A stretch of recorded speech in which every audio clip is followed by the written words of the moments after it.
first story is titled, Am I the a-hole for not letting my mother-in-law host an online memorial service for my 26th female miscarriage? I recently miscarried at 12 weeks. The pregnancy wasn't planned, but my husband and I were planning on keeping it as we are both financially secure enough to have a child. My husband was disappointed, but my mother-in-law is devastated. She has been inconsolable and has called me multiple times, crying. The issue is that I'm not upset about it at all.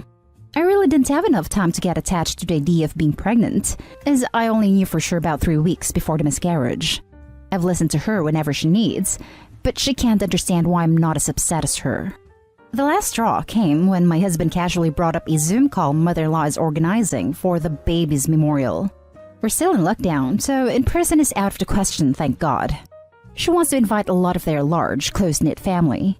Hubby assumed that she'd talk to me about it and phoned her to tell her she needed to take a step back. She blew up at him and called me cold and unfeeling and asked what mother wouldn't mourn the loss of their child. In my eyes, I'm not a mother and I don't have a child. I'm a scaredy blob of cells. To me, it's the equivalent of crying over my period every month. I understand not everyone feels like this and I want to be sympathetic, but a memorial is way beyond my comfort zone. I refuse to let it go ahead, and she's been radio silent since. Husband is beyond stressed already from dealing with her, and I think her grieving needs to take a backseat for a while. Am I the a-hole? Edit. Since some people ask for info, mother-in-law had fertility issues. Husband is her only child, and she dealt with a lot of early and late-term miscarriages. Now for the top comments. Not the a-hole, and your mother-in-law is weird. At 12 weeks, a lot of couples haven't even told family about the pregnancy yet, as miscarriages are so common in the first trimester. Plenty of women miscarry without ever knowing they were pregnant. Having a memorial service for a 12-week pregnancy is not a thing. I'm sorry you and your husband are having to deal with this. Glad you're doing okay. When/if you get pregnant again, you might want to keep the information yourselves until 6 weeks or so. Yeah, we stupidly let her know as soon as we did. She knew for about 3 weeks and had already started buying baby items. Lesson learned for sure. Not stupid. You had no way of knowing she would react this way. Not an a-hole. I was going for no a-holes here, until she insulted you for not grieving like she wants you to. Yeah, that conversation was beyond rude. I don't think she knows I heard it though. Not an a-hole. I get that she wanted to be a grandma, but holy cow. She's imposing something on you that you don't want. You had not bonded to the baby at all yet. Hosting a memorial against your will is downright creepy. It's good your husband is backing you up. Yep, she needs to take a step back. Not a-hole. She's out of line. OP, I say this gently. You have a slight husband problem too. He really needs to take the lead at healthy boundary setting with his mom. I am grateful he called her to tell her step back. I think this is a good time for you to talk privately with him on your mutual boundaries with her. This is a good time for you and him to really look at the roles of her. At a minimum, she is now completely on the outside of any information until you are ready to share. Lastly, sorry this is happening. That's intense. Now for the next story. Am I the a-hole for saying I wish my mom wasn't autistic? So my 16 female mom is autistic. She does a lot of little things that annoy me even though I know she can't help it. Like she'll come into my room and scream at me if everything's not organized. And by organized, she means every book in my bookshelf must be in color-coded order. And every single piece of clothing needs to be exactly in its place in my dresser. And I can't move anything or redecorate my room because it freaks her out. So it's been the same since I was 10.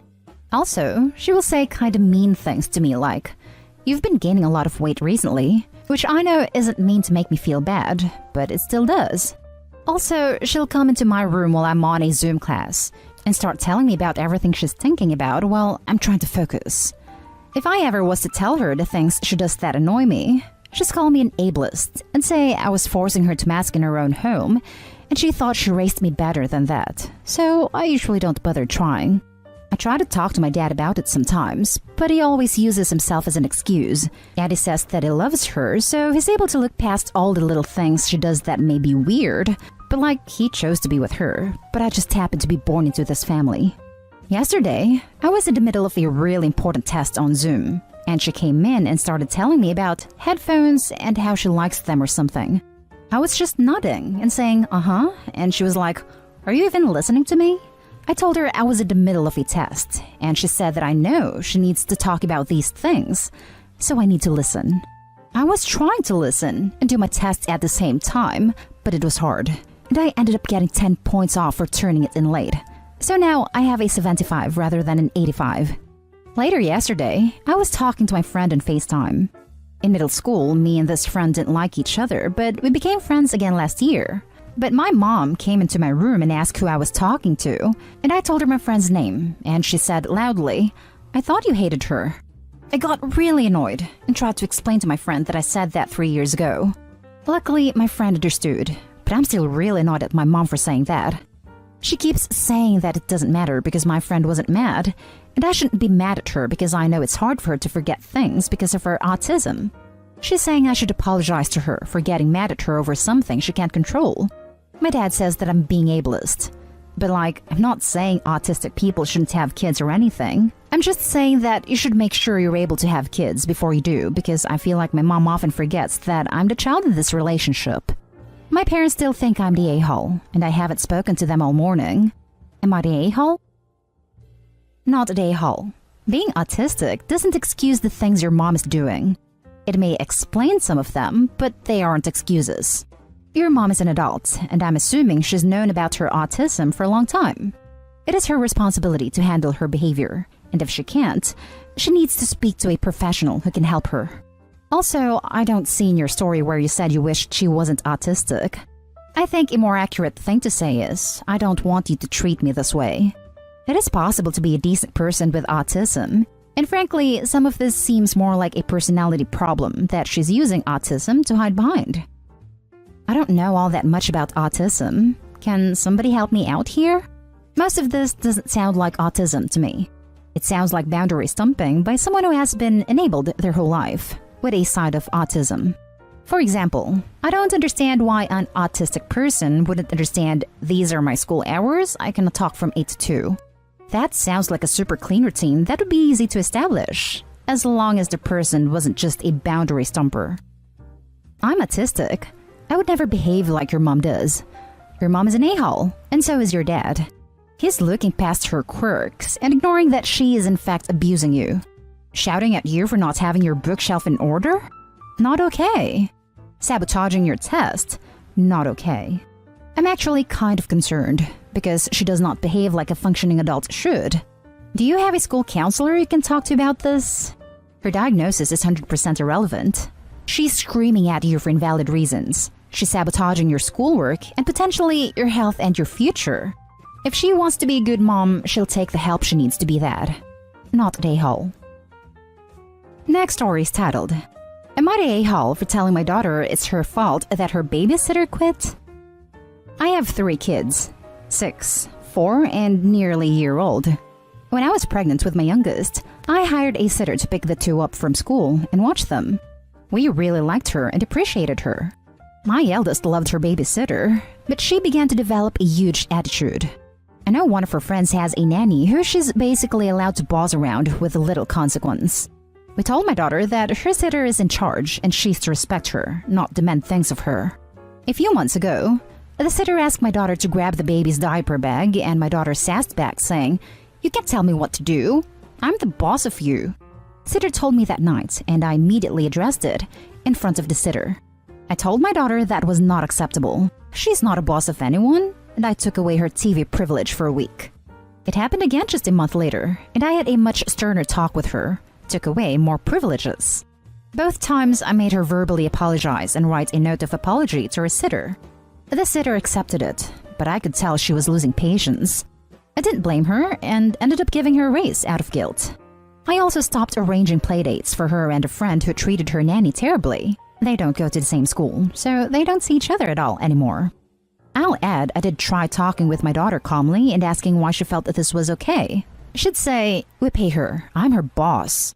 And I said, "No, that's not true." I said she's hired to take care of her and deserved respect. My daughter would always seem to understand. Well, things came to a head a few weeks ago. My daughter was acting up, Sitter had tried several de-escalation tactics, but finally told her to go have quiet time in her room. My daughter screamed in her face, "I'm the boss of you. I'll get you fired." The sitter calmly picked up the phone and called me. We have cameras in our house, which she knew about, and told me to come home immediately. Upon arrival, she quit. Nothing I said or did could make her stay, and I understood. I was furious with my daughter and let her have it. She had several things taken away from her, and she didn't do anything remotely fun until recently. This whole thing has left us in the bind. Luckily, the school that my younger two go to is open later, so I can pick them up when I get off work. I have been scrambling to find a new sitter, but in the meantime, I got my daughter into an after-school program. Because there's no more sitter, there's no one to take her to her swim class. She's been complaining that she can't do it anymore, and I told her that it's her own fault. She's the reason why her sitter quit, and until I can find someone new, she won't get to do the fun activities that her sitter took her to. My husband agrees that there's nothing we can do, but thinks I was far too harsh with our daughter, saying she's only 6. Am I the a-hole? Now for the top comments. Not the a-hole. Her actions impacted someone enough to make them quit a job they were being paid to do. She has soiled her reputation, as word spreads fast within the babysitter community if a child treats her caregiver like that. I imagine this wasn't 3 isolated events, but more like it was happening way more frequently, but those 3 times were when babysitter was at her last straw. The consequences before didn't work, and now the impact of her actions is bothering her. She is old enough to know now that her actions had consequences, and this is why she can't go to her fun activities. I definitely agree with this. Your daughter needs to learn the consequences of her actions. Many people in the sub seem to lack this skill, which, oh man, you wouldn't believe how many people loathe them. OP, you weren't being harsh. Instead, you were far better than most people in this sub.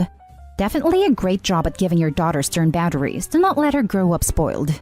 She is a 6-year-old. Surely she should learn about respecting other people now? I'm slightly surprised she doesn't have heavier punishment, so this is definitely a fair enough consequence.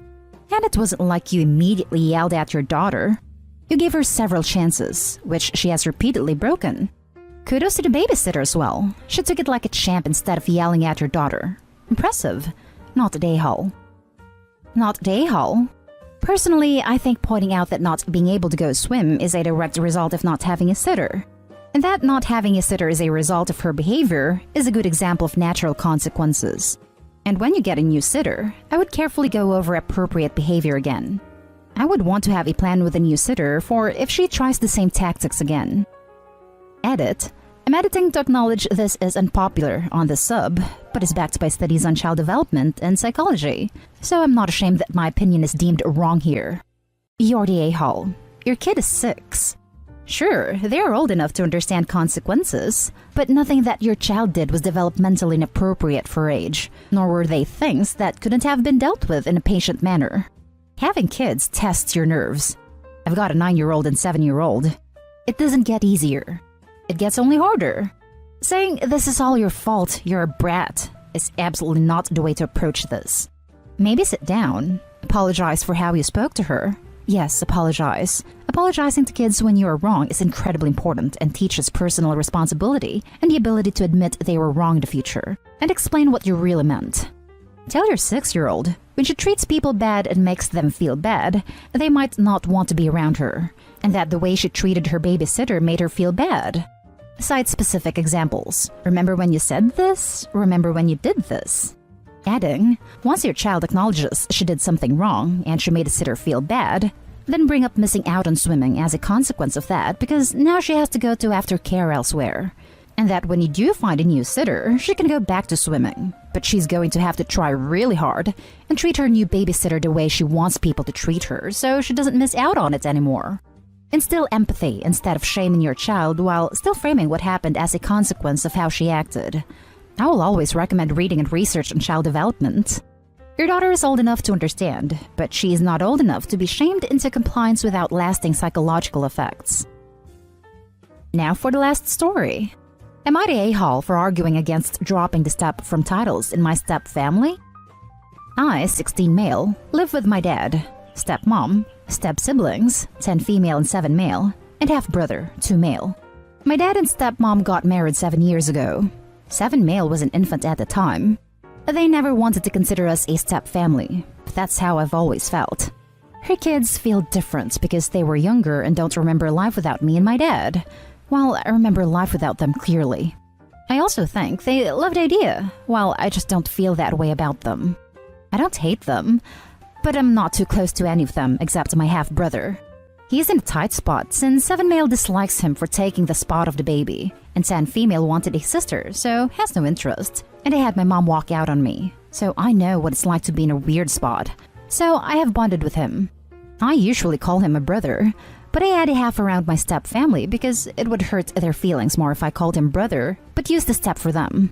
Anyway, my dad and stepmom sat me down and asked me to consider the way things could be and stuff if I just stop adding step the whole time and call them mom/brother/sister. I said I wasn't going to do that. My dad and I ended up getting heated because he said it was time to accept them as just family, while I told him he had to accept I felt different to the rest of them. He told me it was mean-spirited to keep it up after so many years when I know it upsets my step-siblings and him and my stepmom. He told me I'm almost an adult and should be willing to put the feelings of others into consideration if not first, because kids. I told him he can't tell me how to feel, and he called me a jerk. I want to know, am I the a-hole for this? Not the a-hole. You have to consider their feelings, but they don't have to consider yours. Ah, the double standards are strong in your family. Plus, your dad calling you a jerk. Wow, he sounds lovely to be around. Right? What kind of dad uses language like that with their teenage son? They need to grow the hell up and get over it. Not the a-hole, OP. Never let people blame you for their own insecurities or issues. Not the a-hole. The removal of such titles only come with time, and it is entirely up to the individual. In this case, you. And when that is, or if it even happens at all, the only people allowing these titles to strain your relationships are them. They're attempting to bulldoze over your feelings and discomfort to give them the sense of a completed whole family unit, when the reality is that can be achieved without it, especially if they simply look into account how you feel about it. There is nothing wrong with being closer to one than the others. In large families, whether blood-related full or not, it happens. I am one of 7 kids, so it definitely happens, and that is perfectly okay. You cannot force yourself to build stronger bonds with them, not when they are pressuring you, and many of them still sound so young. There is time, but then again, if it never worked out that way and you still felt it the same, that is perfectly okay too. They are in the wrong here, attempting to pressure you into doing/behaving a certain way to appease them, rather than attempting to work through that with you as a family. Take care of yourself and good luck. And that's the end of this video, folks. As always, leave a comment and hit like and subscribe. And if you want more of this content, turn your notification on to get updated on the latest videos. And I'll catch you in the next one. Stay safe.